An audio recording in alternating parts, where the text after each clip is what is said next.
At sa mga nakikinig naman sa kanilang mga talapihitan na hindi na pinapatay ang kanilang radyo, basahin po natin ang salita ng Diyos sa Ebanghelyo ayon kay San Mateo, Kabanata 18, mga talata 15 hanggang 20. Let's take our reading from the Gospel of our Lord Jesus according to St. Matthew, chapter 18, verses 15 up to the following verses.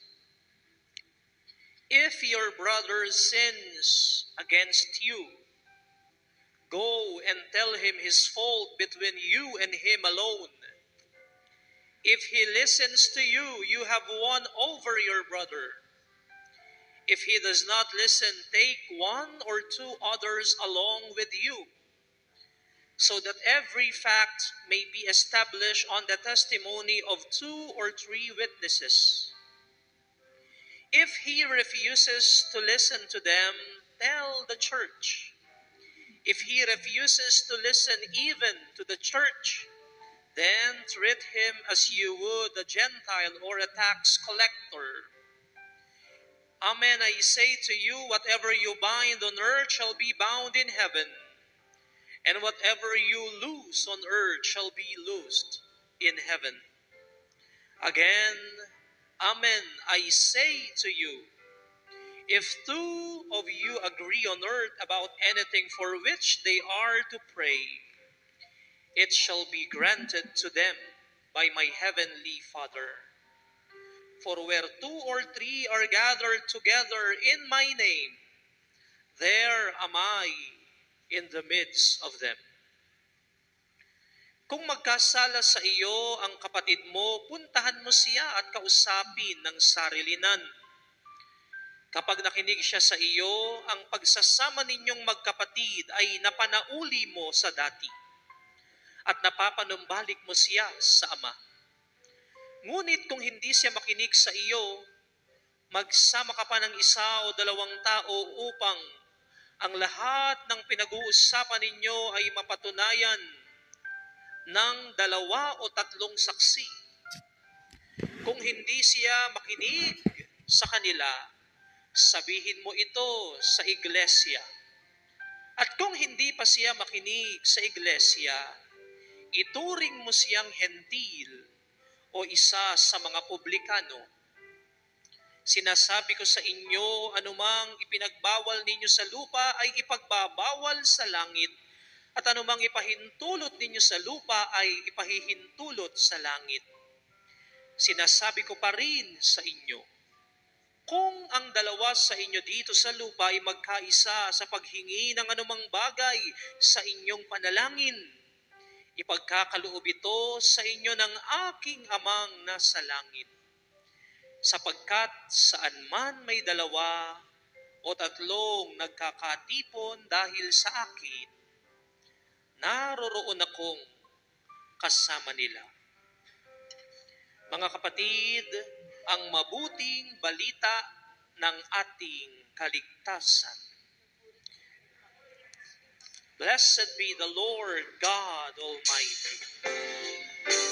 Blessed be the Lord. Palakpakan po natin ng malakas ang ating Panginoon. Magandang gabi po sa inyong lahat, mga kapatid. Meron po akong tanong sa inyo bago ko kayo paupuin. Kayo ba'y namumunga na? Yan. Parang tahimik kayo, ah. Sino ho sa inyo ang matagal na sa gawain? Pagka sinabing matagal na, dekada na sa gawain. Taas ka ang kamay. Yan. Sino sa inyo dito? Kanina lang talaga, kanina lang. Napadaan lang ngayon. Wala naman, no?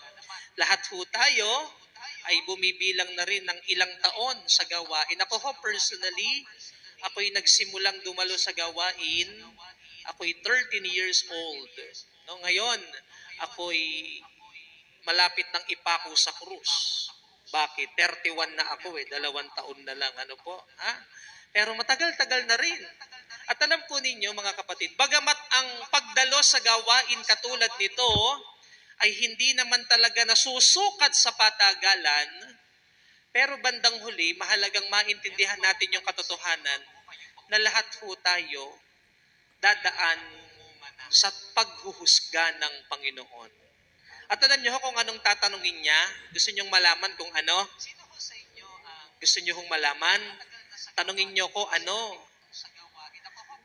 Ang tatanungin sa atin ng Panginoon, anong ginawa natin sa pagmamahal na mayroon tayo? Hindi daw tatanungin ng Panginoon kung gaano tayong kayaman. Hindi tatanungin ng Panginoon anong meron na tayo. Hindi niya tatanungin anong mga ari-arian ang naipundar.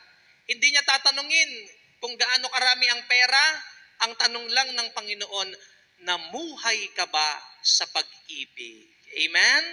Tanungin mo yung katabi mo, namumuhay ka ba sa pag-ibig? Anong sagot? Yan. Sana walang nagsabing sana all. Ano? Ha? O taas ang dalawang kamay. Sabihin natin, Yahweh El Shaddai, ibig ko po na mamunga at mamunga ng masagana. Kaya magturo ka at kami ay handang makinig. Sa pangalan ni Jesus, Amen at Amen. Sige ho, makakaupo na kayo at makikinig po tayo. Nagpapasalamat po tayo una sa lahat sa Panginoon sa biyaya na makabalik po dito at makapagbahagi ng mabuting balita. At syempre, nagpapasalamat din po tayo sa kinakasangkapan ng Panginoon sa ating komunidad, ang ating pong servant leader, Brother Mike Z. Velarde, at ang ating assistant servant leader, Brother Michael Velarde Jr., na siya hong nagbibigay ng pahintulot at oportunidad na makapagbahagi kami ng mabuting balita. Kung kayo ho tuwing Lunes na nandito, alam nyo na hindi ako madalas dito. Ha? Kung kayo tuwing tuwing Miyerkules, Huwebes, Biyernes na nandito, hindi nyo matatandaan ng mukhang ito. Ano po? Hindi. Sapagkat bihira lang.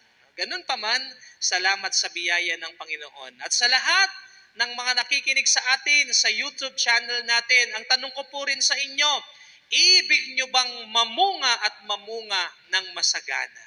Yan. Kung ibig ninyo pwede nyo i-type dyan sa live chat natin. Lagay nyo lang, yes, yes, yes. O kaya sabihin nyo lang, gusto ko. Sabihin nyo, ibig ko. I-type ninyo para makasama kayo sa ating prayer meeting on the air. No? Bakit ko yan naitanong? Sa pagkatatandaan natin, hindi nangangahulugan na tayo ay matagal na sa gawain, ay meron na kaagad tayong ticket sa langit.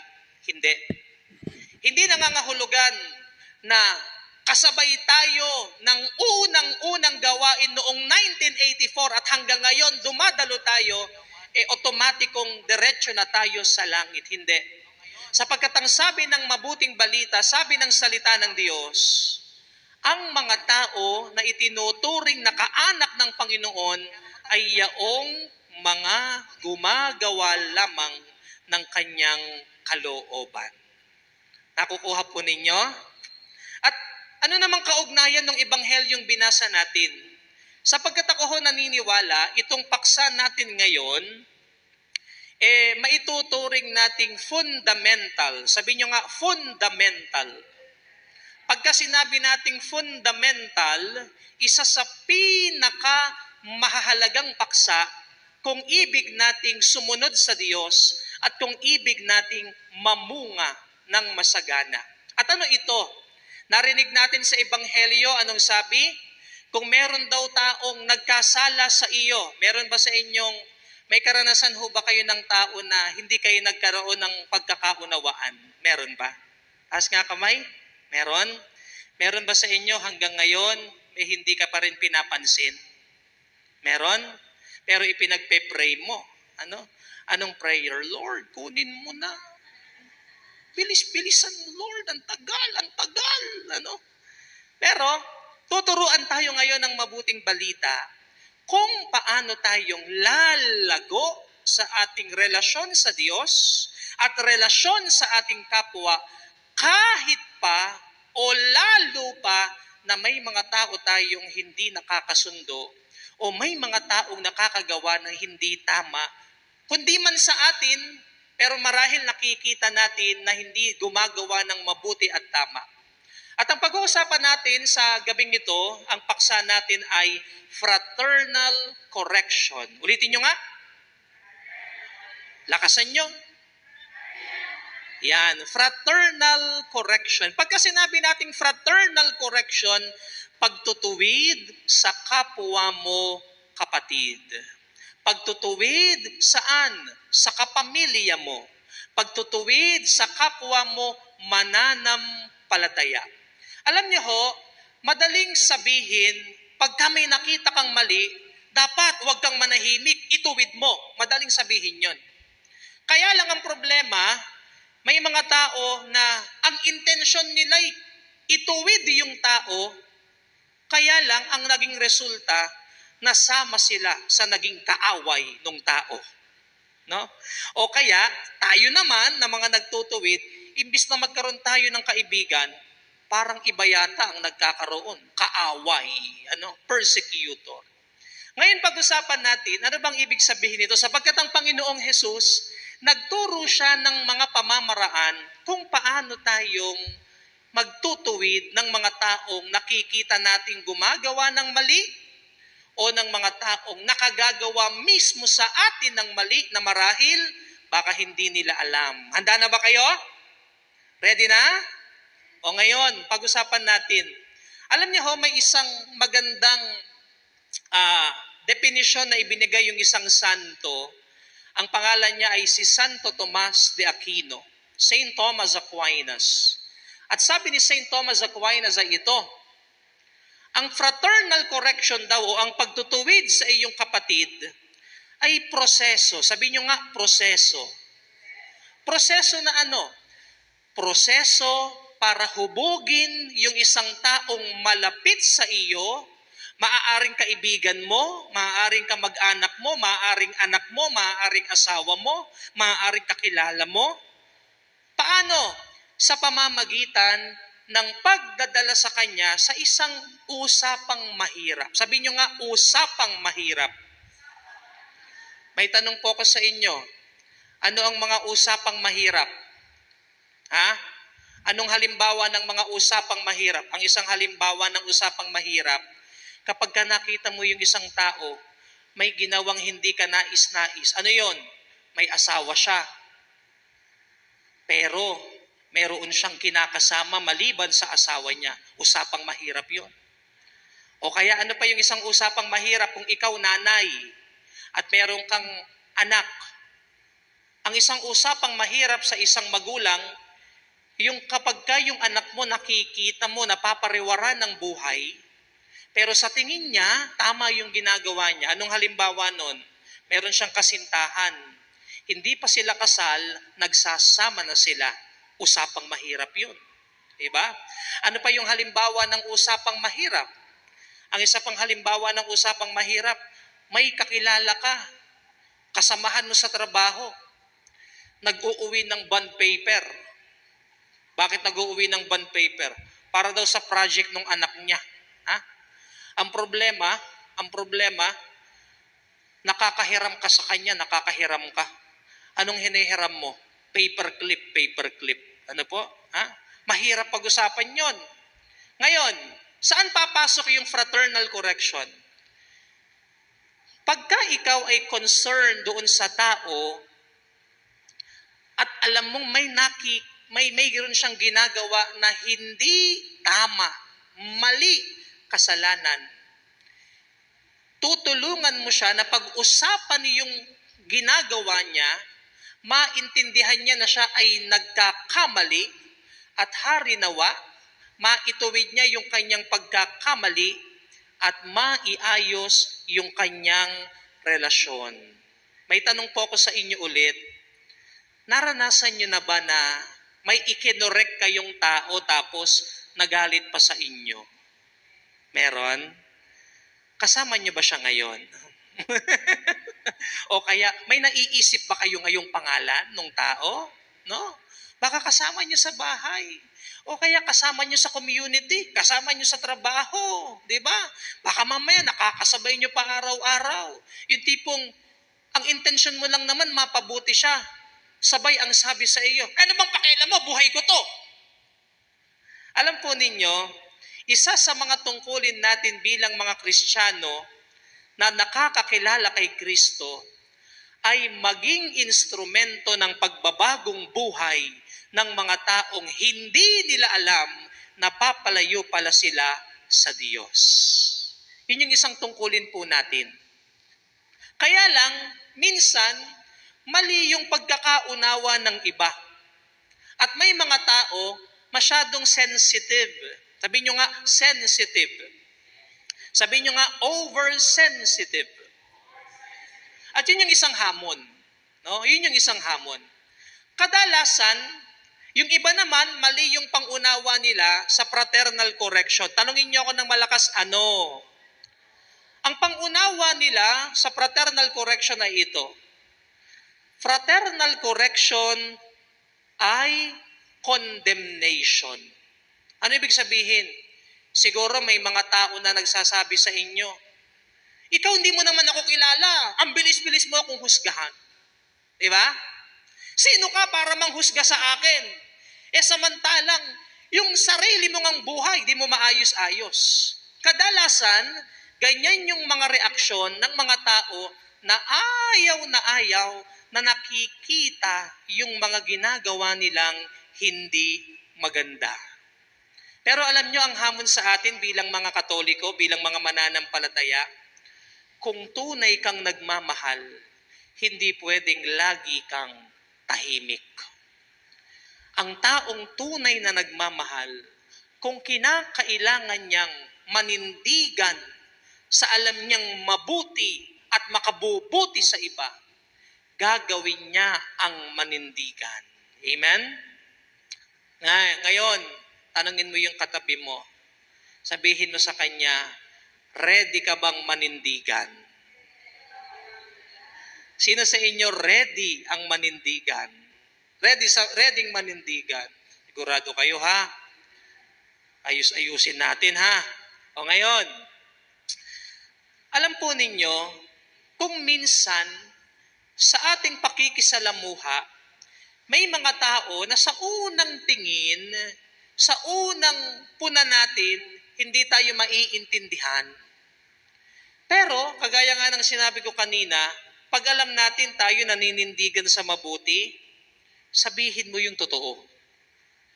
Pero, hindi lang basta sabihin yung totoo, kundi sabihin yung totoo na alam mo na makapagpapalakas ng loob niya.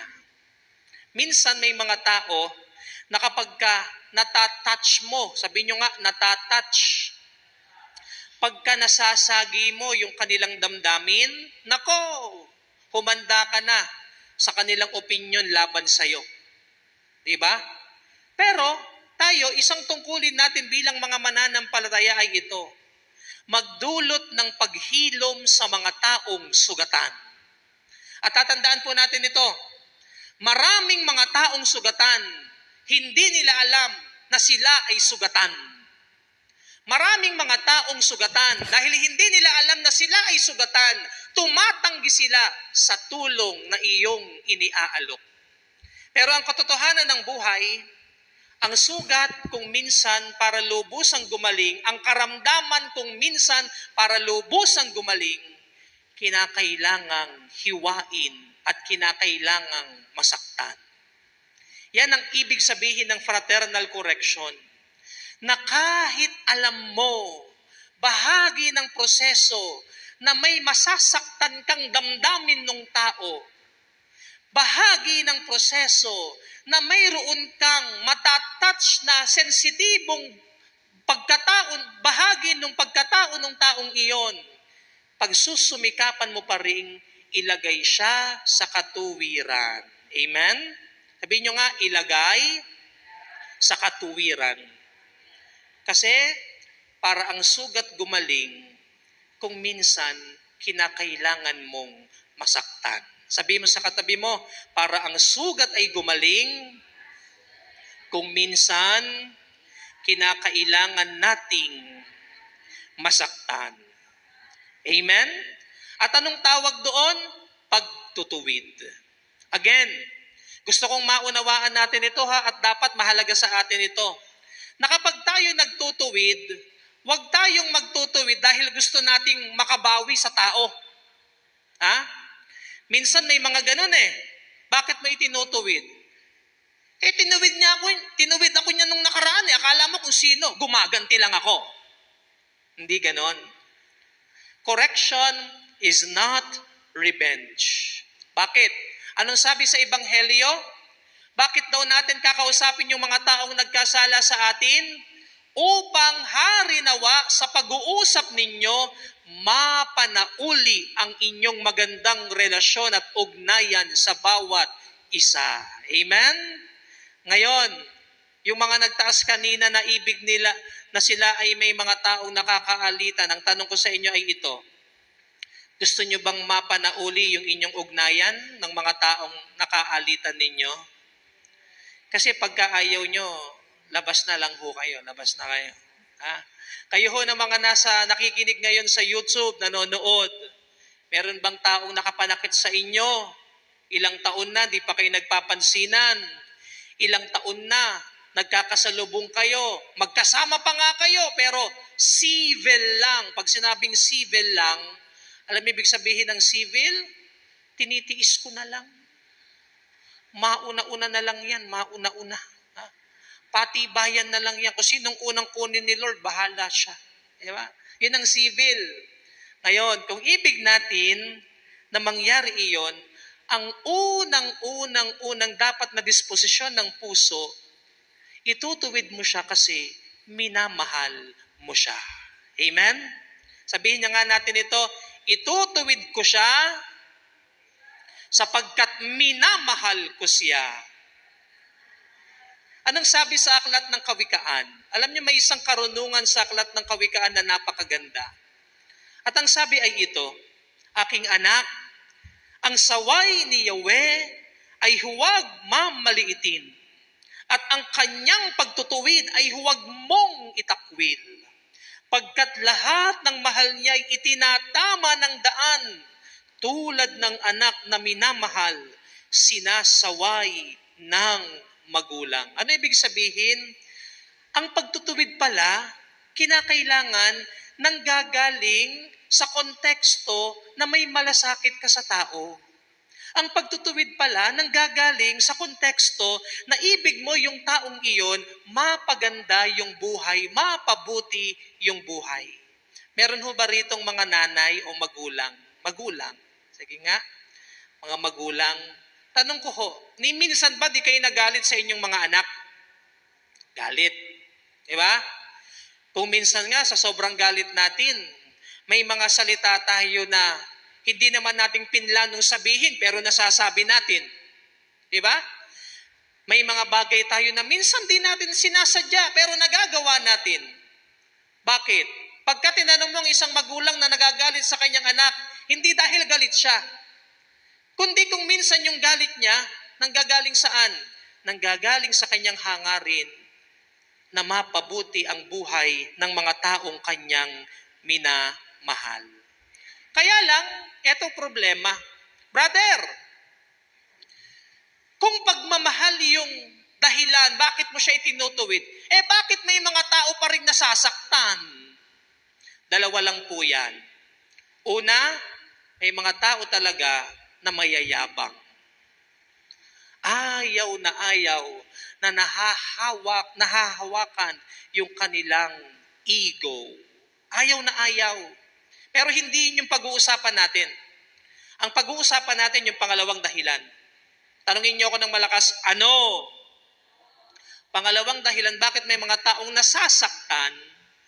Sapagkat kung minsan tayo rin naman na mga nagtutuwid, ang pamamaraan natin kung paano magtuwid, hindi rin minsan makatuwiran. Our way of correcting, our manner of correcting, our style of correcting, sometimes is not reasonable.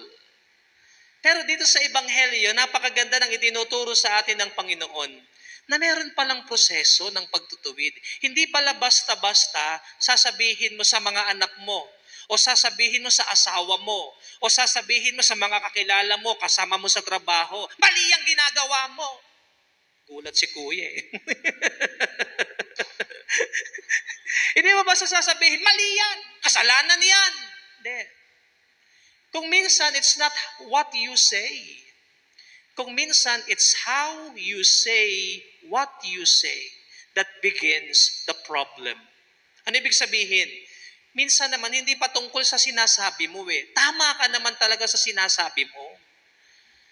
Nagkakaproblema lang sa kung paano mong ipinapahatid yung mga bagay na sinasabi mo. Ngayon, gusto niyo pong matutunan kung paano tayong magtutuwid ng mga kapatid nating nagkakamali?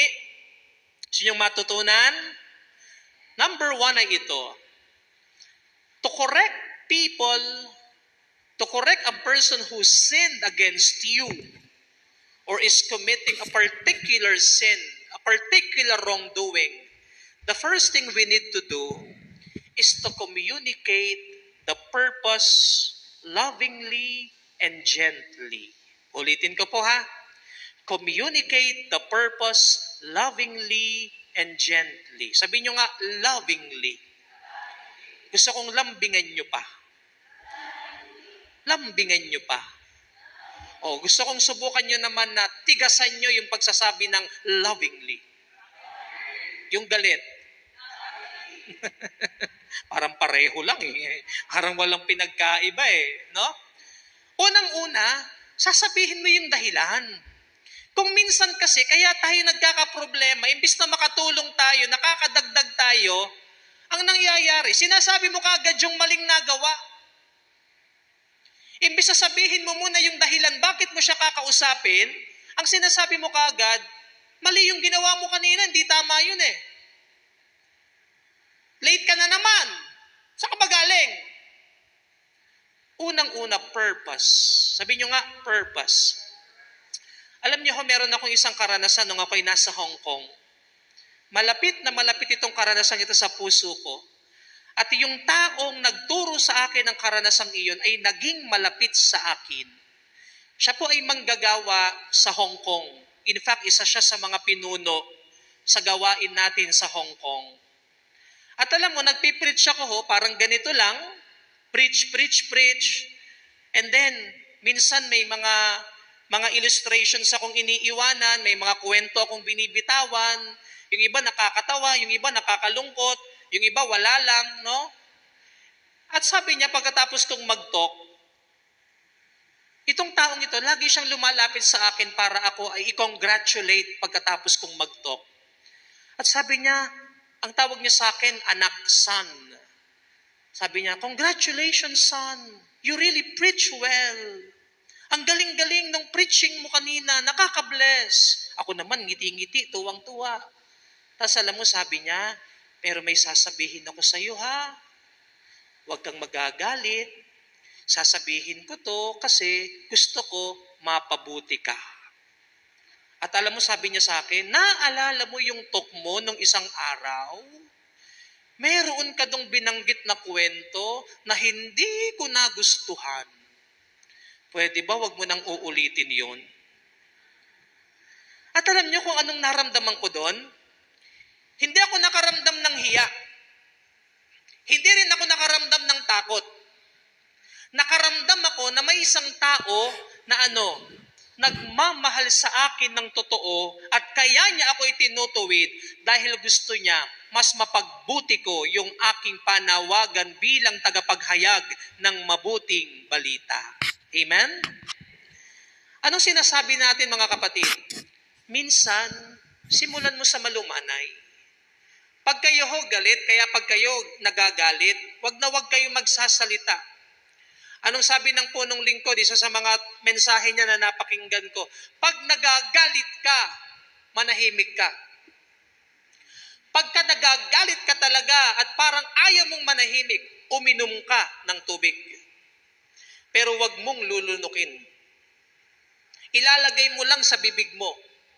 Mumumugin mo lang ng mumumugin hanggang sa iyong damdamin mo, dahan-dahan bumaba. Gets po ninyo? Nasusundan po ninyo mga kapatid? Praise God! Hallelujah! Mapagpalang araw po muli. Ako po Sister Daisy. At ito pong gawain ay noong May 6, 2024. Last year po ito, 10 months ago. So, ang ginamit po na lingkod ay si Brother Charles Nasinciano. Siano ba yan? Nasinciano. At ang kanyang ginamit na gospel verse ay ang Matthew 18:15-20. So, ito pong verse na ito ay ang hirap ng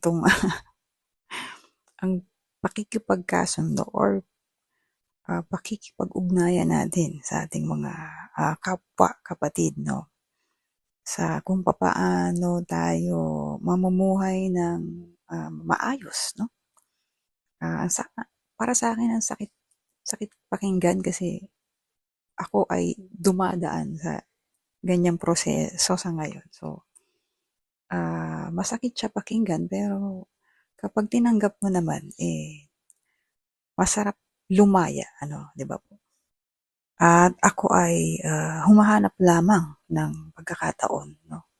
Ako naman po ay open sa pagkakasundo at loobin ng Diyos na maganap iyon sa kanyang takdang panahon. Ayan. So, pray lang po tayo. Kung meron po tayong mga nakakasama ng loob, and itaas po natin sa Diyos at tulungan po tayo na maintindihan, maunawaan yung mga bagay kung bakit nangyayari yun sa atin. Ay yun po ay pagtuturo sa atin or pagtutuwid. Katulad nga po ng nabanggit ni Brother Charles, pinuputulan tayo, pinuprune para mas lalo tayong lumago tulad ng isang halaman. So, ayan ang complete video. Hindi pa po ito tapos sa ang kompletong video po ay nasa comment section sa Delta Broadcasting System, the official YouTube channel of El Shaddai Ministry. Ayan, panoorin po natin at maging blessed sa mga ihahayag pa ni Brother Charles Nasinciano. Ayan. Uli po ang gawain ay nag-aanyaya sa Sukat, Parañaque, San Dionisio, Ambel City Grounds, Tuesday and Saturday. At sa Amorsolo naman po ay Monday, Wednesday, Thursday, and Friday po yan sa 118 Amorsolo Building, Legazpi Street, Makati City, Philippines. Ayan, siguro kung nasa Pilipinas ako, a-attend ako dyan sa Amorsolo na yan para mas maging lively at real yung maririnig natin yung mga pahayag ng salita ng Diyos sa dakong iyan. Ayan, sa Diyos ang papuri, sa ating Panginoong Hesus, at stay blessed, kapatid partners, and see you sa next video.